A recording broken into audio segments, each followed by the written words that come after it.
The night in the Oregon mountains was too quiet, even for late summer. The air was thick as smoke, and the pines seemed to hold the breath of the entire forest. In the distance, bonfires flickered, dozens of young people in wreaths and faded shirts sang songs that had long lost their melody. They were called the Hollow Pines Children. No one remembered who owned this land anymore. They say that once settlers lived here, then an Indian tribe, who left behind only symbols carved into the bark of the trees, circles, spirals, eyes. But in the 70s, those who fled the city came here, hippies, seekers of truth, flower children, dreaming of eternal harmony. They called this place, the Sacred Wood, and, apparently, the forest heard them. Blank. Mary sat by the fire, playing an old guitar. She was 19, and she was the only one who still had doubts. "Don't you think there's something wrong here?" she whispered to the boy next to her. "James, did you hear that? I saw a light in the woods last night. It was moving. It must be a lantern. Or maybe you just stayed up again," he smiled, lighting a cigarette. "A lantern doesn't fly, James." She fell silent. Somewhere behind the trees, the wind rustled, so quiet it seemed to speak. The words dissolved in the air, but the meaning was tangible. Don't sing. Don't shout. Don't stay. Blank. That night they performed a ritual. The new guest, a man in a gray cloak who called himself Eli, said that the forest needed to be welcomed. He spread out a cloth with a circle drawn on it, placed an antique mirror in the center, and lit candles. "This is not magic," he explained calmly.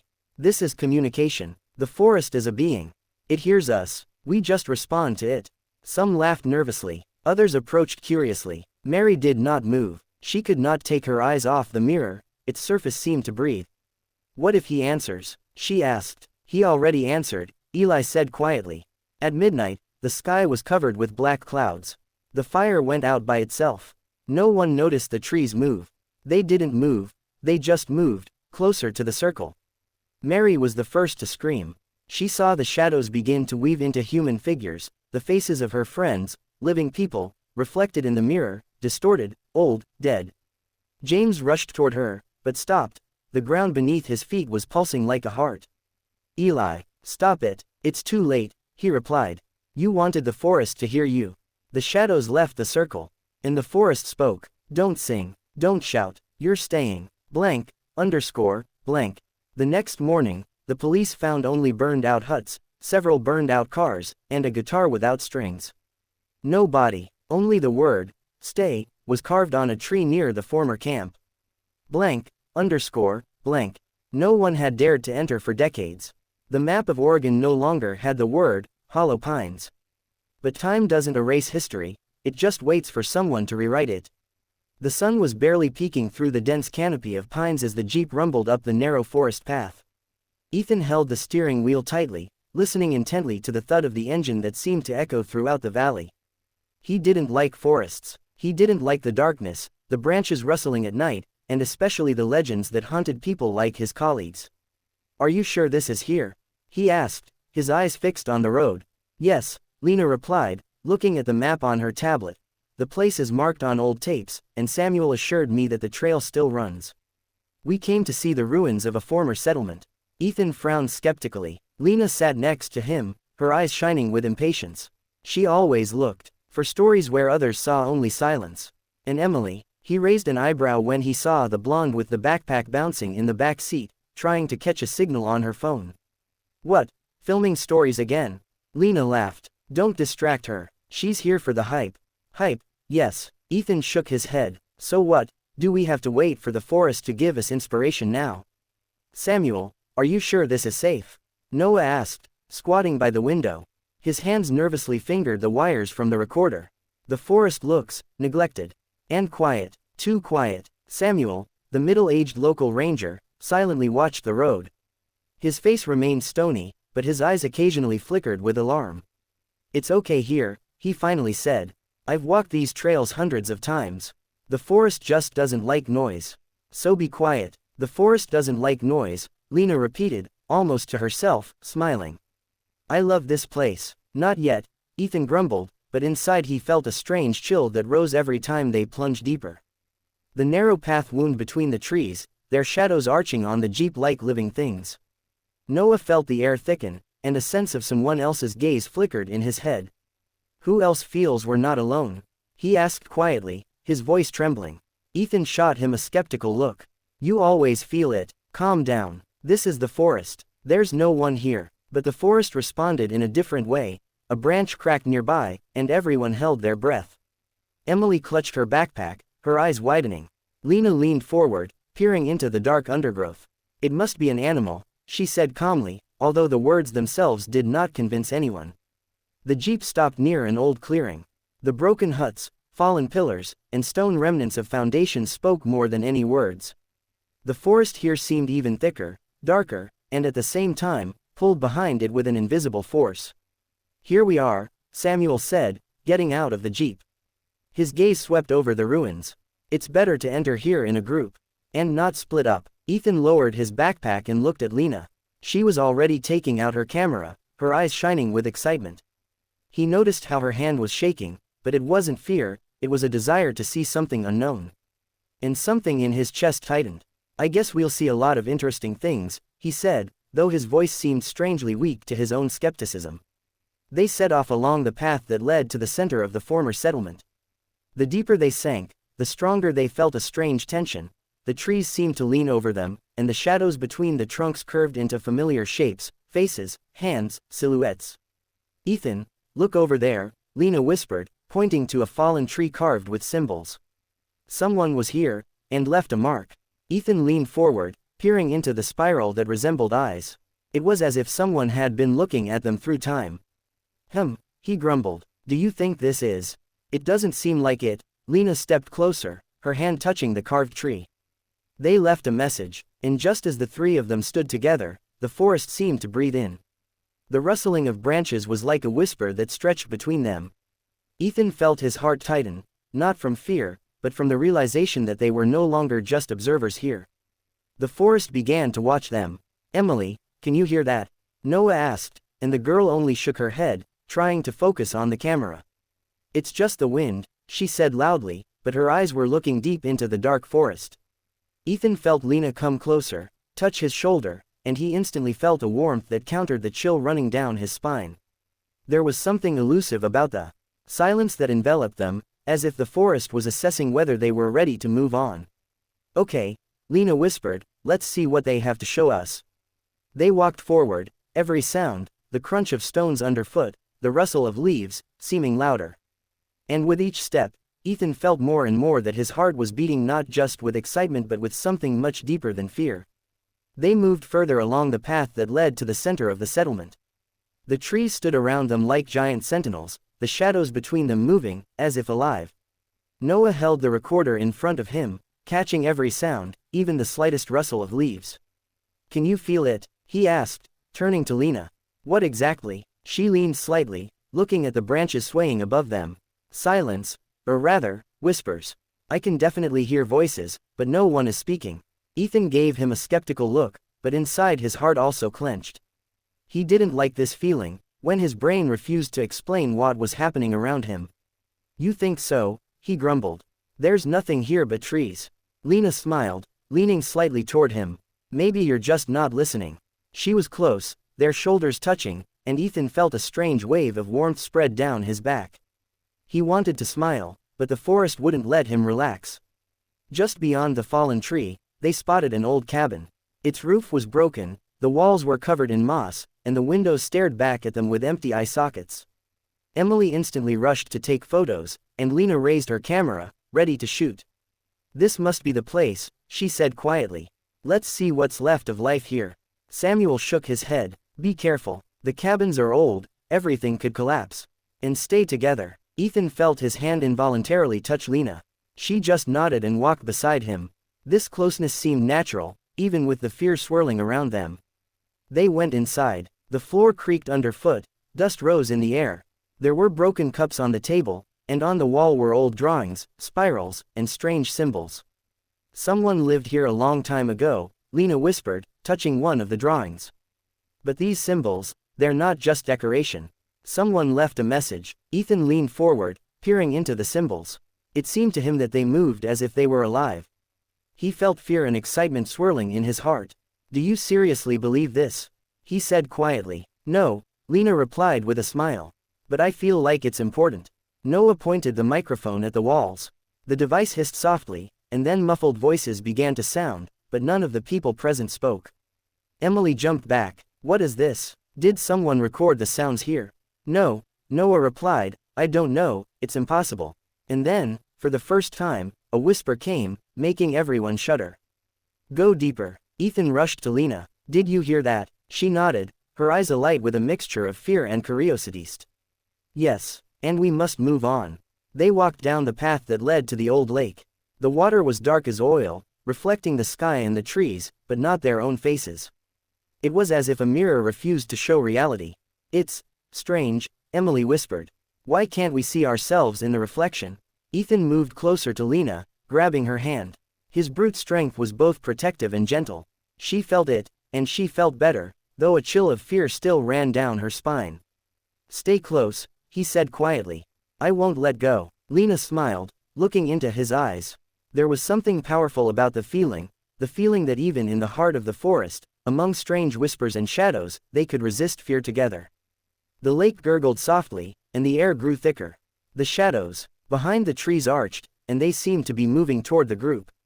Samuel shouted, Stay together, and at that moment Lena felt someone invisible touch her shoulder.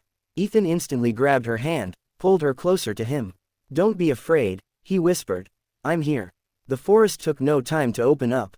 It only watched, waiting to see if they were brave enough to go further. And the deeper they went, the stronger its influence grew. Whispers, shadows and strange sounds that made them doubt their own sanity.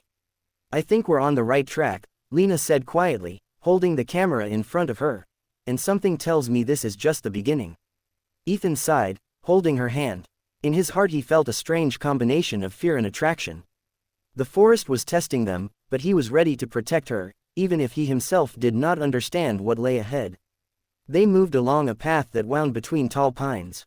Noah held the recorder, catching the slightest sounds, the rustling of leaves, the creaking of branches, and a whisper that no one could explain. Emily lagged behind, constantly taking pictures, and Lena walked alongside Ethan. His hand found her wrist from time to time, squeezing gently, as if for insurance. She felt his strength, and it gave her courage. Ethan, did you hear that? Lena whispered as a strange knock sounded through the trees. Honestly, yes, he answered. Don't move. They froze. The whispers grew louder, but the words didn't make sense. It seemed that the forest was speaking to each of them individually, adjusting the fear to their thoughts. Samuel nodded toward an old stump. There used to be a cabin here. Don't go in there. And why are we hearing whispers here? Noah asked, trying to understand if his psyche was going astray. Because the forest knows we're here, Lena answered quietly, looking into the dark thickets, and it wants us to notice it. Ethan held her close, feeling her breath catch in his throat with excitement and fear. It felt like the forest was testing them, and it wasn't just dangerous, it was a feeling that penetrated, played with the mind. They came to a small clearing where the ground was covered with old leaves and cobwebs. In the center stood a large stone covered in moss, and next to it were the remains of a broken mirror. Lena leaned over, carefully touching the fragments. Look at this mirror. It's older than any of those huts. Emily peered cautiously into the reflection. Her face was at first surprised, then pale. What the hell? She gasped. What do you see? Ethan asked, leaning over her. Myself, but not like we are now. There was terror in her voice. I see myself inside the forest, but from the other side. In this, I'm not moving, but I'm moving. Lena came closer, feeling her heart beat faster. Ethan pressed her hand to his chest. Strange, but we're together. And I won't let you go. At that moment, the forest seemed alive. The branches bent over them, the shadows merged with the darkness. The whispering became louder, and it seemed that the forest read their thoughts. I guess it's all beginning, Lena whispered, not taking her eyes off the fragments of the mirror. Beginning what? Ethan asked, his heart clenched. A game. The forest is playing with us. And we need to be able to respond. Ethan nodded. He didn't yet understand what it meant to play this game, but he felt Lena was there, and he was ready to fight for it even against his own fear. Noah felt the hairs on his neck stand on end. He recorded a few seconds on the recorder and listened. The recording was not just rustling and knocking, it was clear words whispered.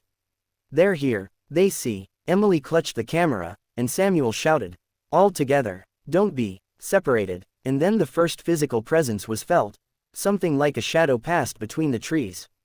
Ethan was instantly in front of Lena, covering her with himself. "I won't leave you," he whispered. "No matter what happens." She wrapped her arm around him, feeling fear and courage mingle in a strange mixture. The forest told her this was just the beginning. They moved on, but the feeling of being watched lingered. The shadows moved, the whispers grew louder, and it seemed as if every tree, every stone, had a life of its own. "What should we do?" Emily asked, her voice trembling. "Listen, and stick together," Lena replied, squeezing Ethan's hand. Ethan glanced at her eyes, and something new stirred in his heart, not just fear, but a feeling that would not let him leave even in the face of unknown danger. The forest was in no hurry to reveal its secrets. It only watched, and the further they walked, the deeper the feeling that nothing here was accidental. Every sound, every movement was part of the game, and the game was only beginning now. The air grew heavier with each step.